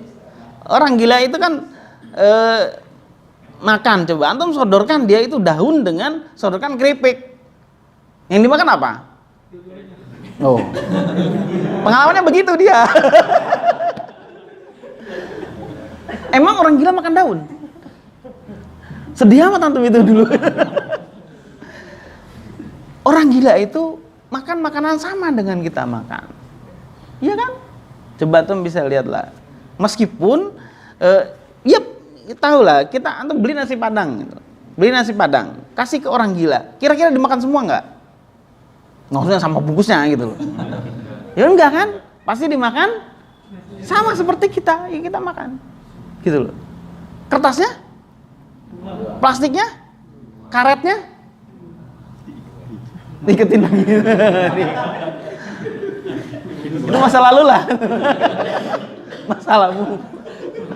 Nah iya, karetnya, kertasnya dia nggak makan. Dia makan sama seperti kita makan. Berarti kan bisa mencerah fakta, ya kan? Maklumat sabikoh. Maklumat sabikoh tahu nggak? Informasi sebelumnya. Kasih dia fitsa. Oh, sesuatu yang baru, apalah kira-kira? Apa kira-kira? Ini test case. Kasih dia yang baru. Dia kasih apapun itu. Makanan yang belum pernah dia makan. Atau bentuknya. Kayak gitu. Kasih maklumat, bisa. Berikutnya. Di tempat tinggal yang lama, itu ada orang gila yang, ya namanya orang gila, nggak pernah mandi. Kalau datang itu ke kita, 1.000. Dia minta uang 1.000, antum kasih 2.000. Dikembaliin nggak? Enggak, dia ambil. Dia maklumat, dia tahu uang. Dia kasih kertas. Nggak mau dia. Kertas. Tahu uang itu yang mana dia. Loh, ini membuktikan bahwa orang gila itu bisa punya maklumat, bisa diberi maklumat. Dia datang ke bukan restoran, apa sih? Warung warteg lah yang di ujung flyover sana. Kan ada dulu itu di situ. Sekarang juga masih ada tempat mangkal ojek online di situ sekarang. Terus sering ke situ dia. Karena saya beli ke situ. Kan pas dia keluar, itu saya datang, "Bu, dilayanin?" "Iya, dia mah." Tapi gitu, yang penting dia ngasih uang. Dia nggak tahu itu 2.000, ya 1.000, kadang 5.000, ya ngasih uang aja. Dia berarti kan punya maklumat. Ya, bisa diberi maklumat. Berarti 4 komponen ini dia punya. Bisa berpikir? Loh, bisa katanya. Gimana ceritanya ini? Bisa berpikir? Kalau orang gila bisa berpikir. Berarti benar penyoblosan kemarin itu. Salah satunya apa? Apaan? Orang gila itu tidak bisa berpikir. Kalau dia telanjang, kemudian dia dikasih baju, dipakai nggak? Nggak mau jawab, katanya bisa takut sebut. Jawab aja nggak apa-apa. Dia pakai baju, tapi suatu ketika dia buka lagi. Kalau dia berpikir, maka dia akan tutupi itu, ya kan? Dia akan punya rasa malu, dia akan tutupi, atau dia akan tidak mengulangi hal-hal yang memang ya sama seperti kita lah. Kalau dia bisa berpikir, faktanya orang gila tidak bisa berpikir. Lah terus berpikir itu apa? Berpikir itu apa? Tadi itu syaratnya, syarat berpikir 4 komponen itu. Lah terus berpikir itu apa? Yang dimaksud berpikir adalah menghubungkan antara fakta dengan maklumat sebelumnya yang diindra oleh panca indera, ya, menghubungkan fakta yang diindra oleh panca indera dengan maklumat sebelumnya yang prosesnya dilakukan di otak. Itu berpikir. Jadi berpikir adalah menghubungkan antara fakta yang diindra oleh panca indera, ya kan? Fakta itu kan diindra oleh panca indera. Dihubungkan dengan apa? Dengan maklumat sebelumnya. Prosesnya terjadi di dalam otak. Itu yang disebut dengan berpikir. Itu berpikir. Kembali ke bahasan. Orang gila tadi tidak bisa berpikir, padahal 4 komponen itu ada. Berarti dia tidak bisa menghubungkan antara fakta dengan maklumat sebelumnya. Nah, garis bawahi yang depannya itu menghubungkan, garis bawahi atau dilingkari atau apalah namanya, ditandai. Menghubungkan itu. Nah, menghubungkan itulah yang dimaksud dengan akal. Jadi jelas sekarang pembahasannya. Yang dimaksud akal adalah kemampuan untuk menghubungkan antara fakta dengan maklumat sabiko. Nah, kemampuan itulah yang tidak ada di dalam orang gila tadi.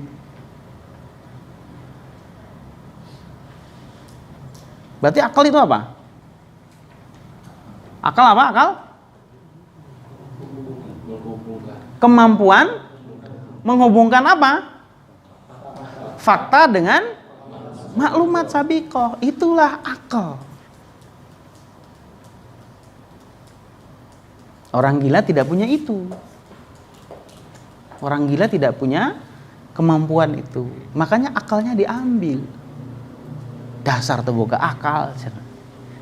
Ya itu gila, tidak punya akal. Oke, paham sampai sini? Jadi semua manusia itu sama. Lebih rinci ke bahasan. Semua manusia sama, punya khasiat, punya hajatul udawiyah, punya goriza, punya kemampuan berpikir. Tapi tidak semua bisa berpikir. Hanya yang dikaruniai akal saja yang bisa berpikir. Karena apa? Karena makhluk Allah bukan hanya manusia. Makhluk Allah yang punya goriza bukan hanya manusia, hewan juga punya, ya nggak? Ya nggak? Hewan punya goriza. Pernah lihat ayam ngejar-ngejar ayam? Iya, ayam jago ke ayam jantan. Ayam jago ke ayam jantan. Oh iya, bisa kejar-kejar juga itu. Cuman kan goriza bako itu, goriza bako. Oh bener ya, nggak salah. Goriza bako. Terima kasih. Kalau ayam jantan ke ayam betina, goriza. Nah, berarti ayam pun punya goriza. Gitu.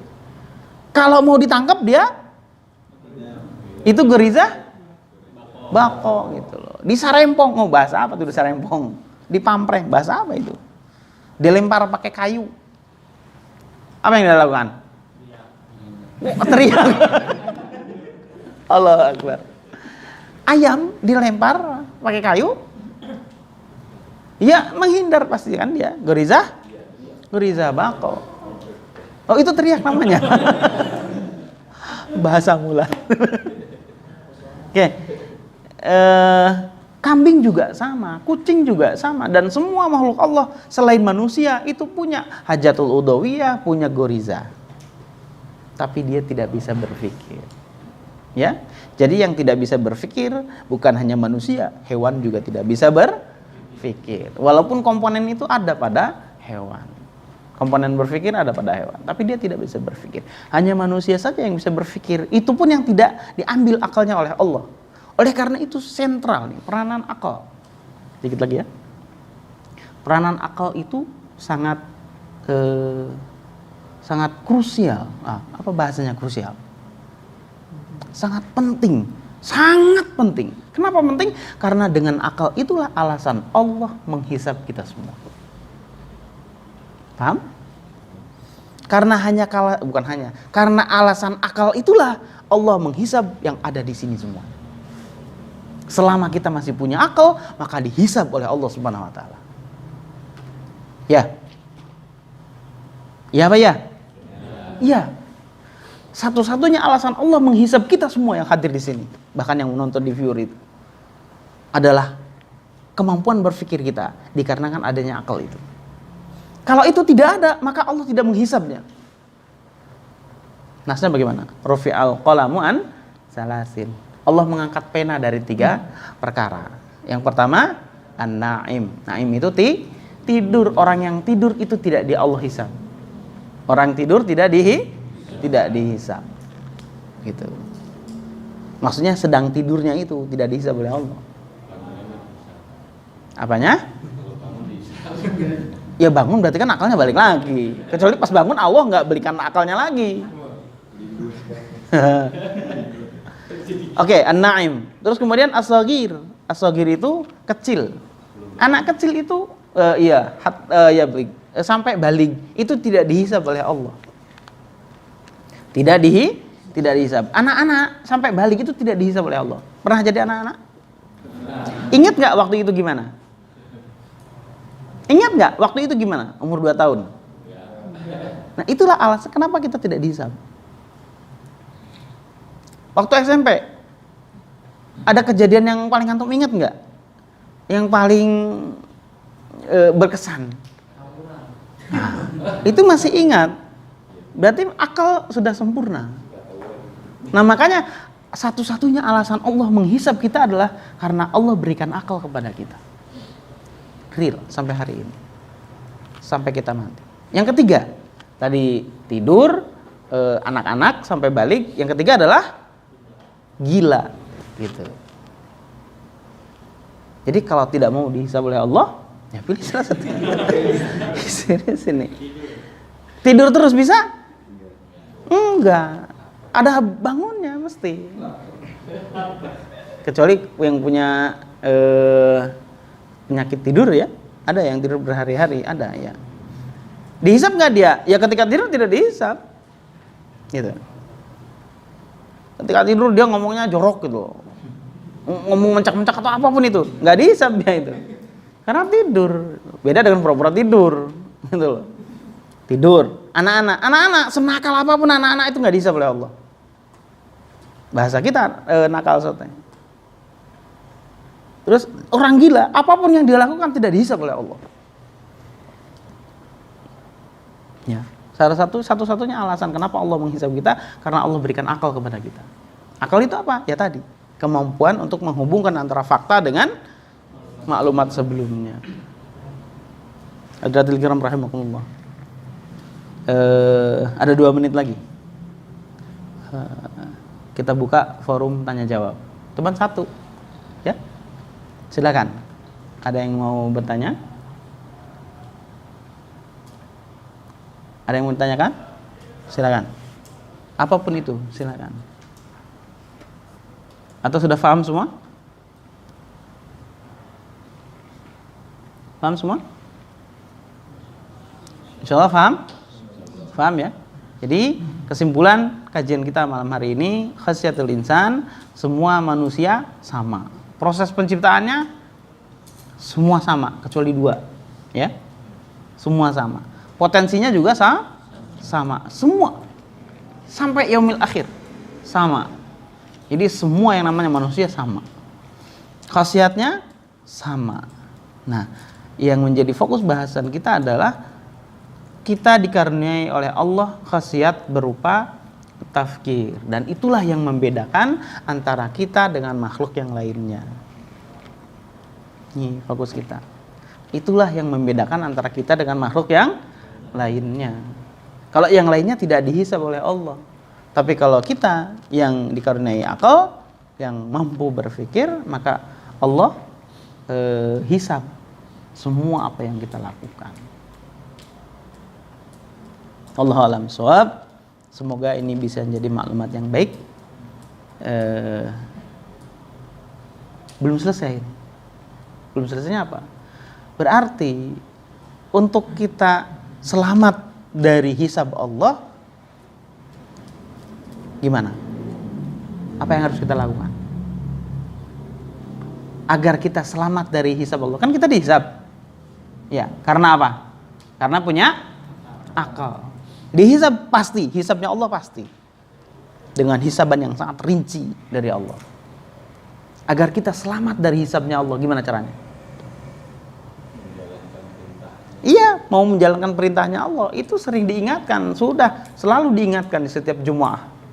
Ya, ittaqullaha haitsuma kunta wala tamutunna illa wa antum. Iya, gitu. Kita jalankan perintah Allah. Sebenar-benarnya takwa, kita jalankan perintah Allah dan kita jauhi larangannya. Loh, gimana caranya? Agar kita selamat, bisa menjalankan perintahnya, bisa meninggalkan larangannya. Yang dijalankannya apa, yang diperintahkannya apa, yang dilarangnya apa. Berarti apa yang harus kita perbanyak? Harus kita perbanyak apa dari 4 komponen itu? Maklumat. Maklumat tentang apa?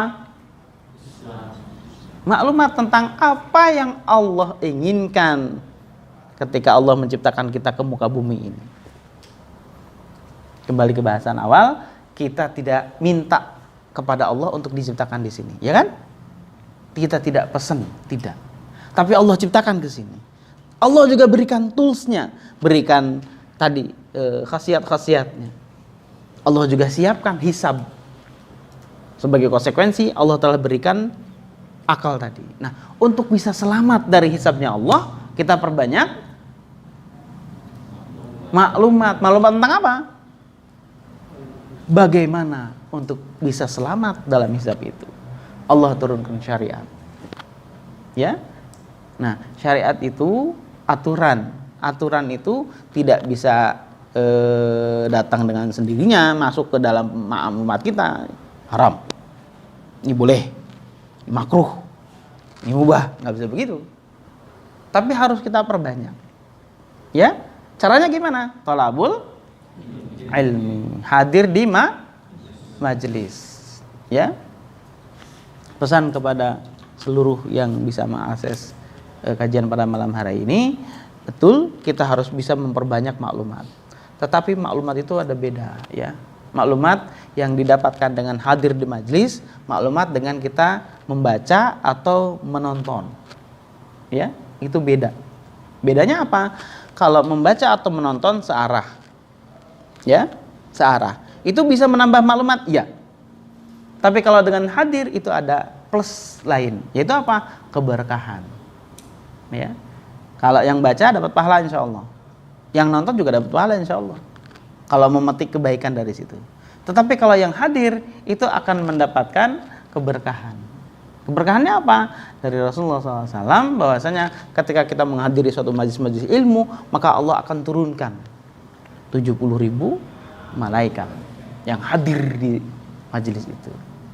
Itu namanya talaqi wal mulazamah. Ya, ada keberkahan. Kemudian malaikat itu apa? Akan mendoakan seluruh yang baik-baik kepada diri kita.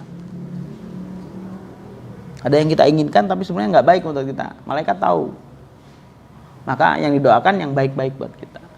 Nah, itulah kelebihan hadir di dalam majelis-majelis ilmu. Jadi insyaallah nanti ya, ini saran saja buat kita semua, tidak mencukupkan diri dengan memperbanyak maklumat dengan jalan membaca dan menonton atau mengakses. Tidak mencukupkan diri di situ, tetapi juga hadir di dalam majelis ilmu. Kenapa? Karena ada perbedaan di sana. Karena turunnya barokah itu adalah hadirnya di dalam majelis. Hadanallahu wa iyyakum ajmain. Insyaallah kita lanjutkan pekan depan. Assalamualaikum warahmatullahi wabarakatuh.